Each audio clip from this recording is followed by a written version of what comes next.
अचानक लक्षद्वीप में भेजे जा रहे हैं फाइटर जेट। मालदीव्स की अकड़ ये आंकड़े तोड़ देंगे। दोस्तों, मालदीव्स के साथ चल रहे विवाद के बीच भारत ने एक बड़ा फैसला लिया है और भारत सरकार ने लक्षद्वीप के मिनिकॉय आइलैंड्स पर फाइटर जेट उतारने की तैयारी कर ली है। साथ ही आपको यह भी बता दें कि अगर भारत ने सप्लाई बंद कर दी तो मालदीव्स दाने दाने को तरस जाएगा। क्या है पूरी खबर, इन खबरों के बारे में अब आपको थोड़ा विस्तार से बताते हैं। दोस्तों, भारत सरकार ने मिनिकॉय आइलैंड्स पर नया एयरपोर्ट बनाने की तैयारी शुरू कर दी है।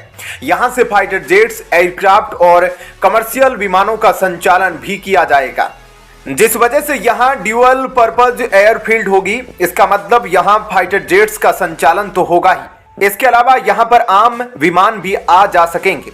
मिनिकॉय द्वीप पर ड्यूअल पर्पज एयरफील्ड बनाया जाएगा। इससे पहले सिर्फ मिलिट्री इस्तेमाल के लिए ही एयरफील्ड बनाने का प्रस्ताव सरकार के पास आया था, लेकिन अब उसे अपग्रेड करके ड्यूअल पर्पज एयरफील्ड के तौर पर भेजा गया है। ऐसे में अगर यहां पर एयरफील्ड बनती है तो भारत अरब सागर और हिंद महासागर में चारों तरफ कड़ी निगरानी भी रख सकेगा।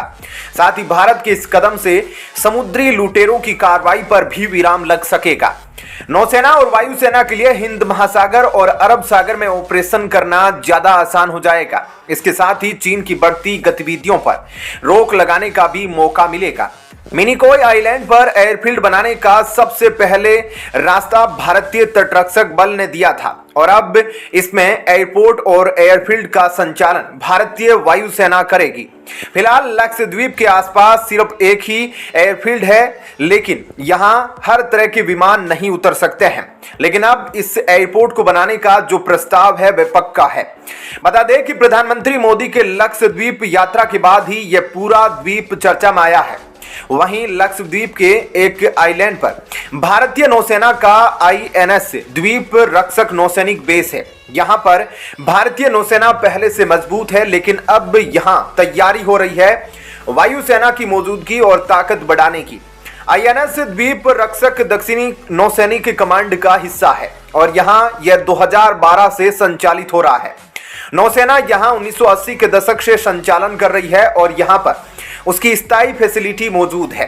खैर, अब जो खबर सामने आई है कि मिनिकॉय द्वीप पर ड्यूअल पर्पज एयरफील्ड बनाया जाएगा, यह बस एक शुरुआत है लक्षद्वीप को और बेहतर बनाने की। साथ ही दोस्तों, आपको यह भी बता दें कि मालदीव्स की इकोनॉमी टूरिज्म पर डिपेंड करती है और वहां पर GDP का करीबन 28% हिस्सा टूरिज्म का है और फॉरेक्स एक्सचेंज में भी करीब 60% हिस्सा टूरिज्म सेक्टर का है। ऐसे में अगर भारत मालदीव से मुंह फेर लेता है तो मालदीव्स को आर्थिक तौर पर भारी नुकसान उठाना पड़ेगा। भारत और मालदीव्स के बीच पिछले साल $500 मिलियन से ज्यादा का कारोबार हुआ था और इस साल भी यह लगातार बढ़ रहा है। लेकिन मालदीव्स की तरफ से जो बयान आए हैं उससे यह समझ आ रहा है कि अब मालदीव और भारत के रिश्ते खराब हो सकते हैं।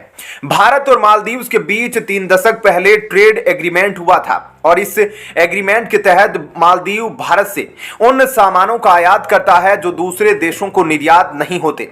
इसके अलावा मालदीव्स के इंफ्रास्ट्रक्चर प्रोजेक्ट में भी भारत का बहुत बड़ा पैसा लगा है। पिछले साल में जहां भारत ने मालदीव से 41.2 करोड़ डॉलर का निर्यात किया था, वहीं 61.9 लाख करोड़ का आयात किया था। आज के समय में भारतीय लोगों के लिए मालदीव एक बेस्ट टूरिज्म डेस्टिनेशन स्पॉट है। पिछले साल में तकरीबन 2 लाख से ज्यादा भारतीय लोग मालदीव घूमने गए थे।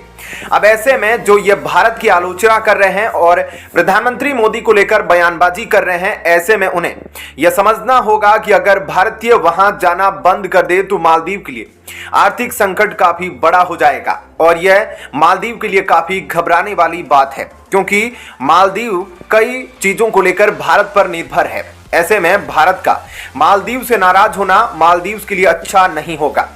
क्या कहना है आपका इस खबर पर कमेंट सेक्शन में जरूर बताइएगा। पड़ोस में संपूर्ण सर्वनाश शुरू, दुनिया हैरान। चीन एक डेमोग्राफिक टाइम बम बना, भारत पर असर शुरू। जहां एक तरफ S&P ग्लोबल की तरफ से यह आर्टिकल लिखा गया है कि चीन की डेमोग्राफी एक टाइम बम है ग्लोबल फूड डिमांड के लिए, और कुछ समय पहले जो बाइडेन ने भी एक बयान दिया था जिसमें उन्होंने कहा था कि चीन की इकोनॉमी टाइम बम है, और अब ऐसे में S&P भी चीन की डेमोग्राफी को टाइम बम बता रहा है। ऐसे में अब यह दुनिया भर में कैसे प्रभाव डालने वाला है और इसका असर भारतीय कंपनियों पर भी पड़ गया है। तो वहीं दूसरी तरफ BYD को लेकर टेस्ला ने मजाक उड़ाया था और उसको यह भारी पड़ा है। क्या है यह टाइम बम? अब इन दोनों खबरों के बारे में थोड़ा डिटेल में जानते हैं। सबसे पहले आप स्क्रीन पर यह ग्राफ देखिए। इसमें अगर आप 1992-93 की चीन की खरीद को देखेंगे तो यह काफी कम है, लेकिन अगर आप 2022 से 23 के बीच का यह ग्राफ देखेंगे तो यह आंकड़ा काफी बदल चुका है और यह काफी बड़ा आंकड़ा बन चुका है। अगर पीनट ऑयल की बात करें तो दुनिया भर का 90% अकेला चीन ही खरीद देता है। वहीं अगर सोयाबीन तेल की बात करें तो यह भी 70% अकेला चीन ही खरीद देता है। और इसी तरह से और कहीं दूसरी चीजें हैं जो ज्यादातर दूसरे देशों के मुकाबले चीन खरीद रहा है। और इन आंकड़ों से पता चलता है कि चीन दुनिया भर से कितना ज्यादा सामान खरीद रहा है और ज्यादातर सामान खेती के हैं। अगर चीन की GDP की बात की जाए तो इसमें भी पहले के मुकाबले काफी गिरावट आई है और अगर चीन की पॉपुलेशन की बात करें तो यह भी लगातार बढ़ती जा रही है।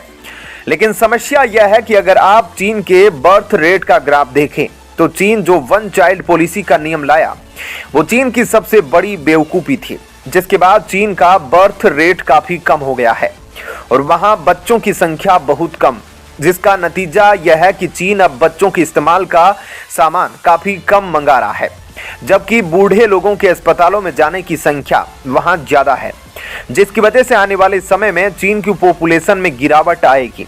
और चीन की GDP की बात की जाए तो अब यह बढ़ने वाली नहीं है, बल्कि लगातार यह घटती ही जाएगी और चीन की पॉपुलेशन आगे जाकर जितनी कम होगी, ऐसे में बताया जा रहा है कि वहां पर जीव जंतु खाने वाले लोगों की ही पॉपुलेशन ज्यादा होगी, जबकि खेती की चीज खाने वाले लोग कम रह जाएंगे, जिसका असर दुनिया भर पर पड़ेगा। इस वक्त चीन में सोयाबीन तेल की डिमांड ज्यादा रहती है, जिसे ब्राजील पूरा करता है। ऐसे में अगर चीन ने ब्राजील को कह दिया कि अब उसे सोयाबीन तेल नहीं चाहिए, तो ऐसे में ब्राजील को अच्छा खासा नुकसान होगा, क्योंकि अचानक से सब कुछ बंद करना उनके लिए अच्छा नहीं होगा। और इसीलिए कहा जा रहा है कि चीन का एक टाइम बम है जो फटेगा। ऐसे में आप सोच रहे होंगे कि इसका असर कैसे पड़ेगा, तो आपको बता देते हैं कि भारत की मेटल कंपनियों को नुकसान झेलना पड़ा है, क्योंकि भारत से मेटल लेता है चीन और काफी लंबे समय से एक सप्लाई चेन बनी हुई है। लेकिन अब चीन से इसकी डिमांड घट रही है, जिसके बाद भारत की मेटल कंपनियों के शेयर काफी गिरावट में आ रहे हैं। ऐसे में आप सोच रहे होंगे कि अगर चीन सब कुछ बंद कर देगा तो आखिर चीन क्या करेगा। तो ऐसे में आपको बता दें कि चीन ने अपने देश में एक ऐसा सिस्टम बनाया है कि जब वह बाहर के दरवाजे बंद करेगा तो उसके घर के दरवाजे अपने आप खुल जाएंगे।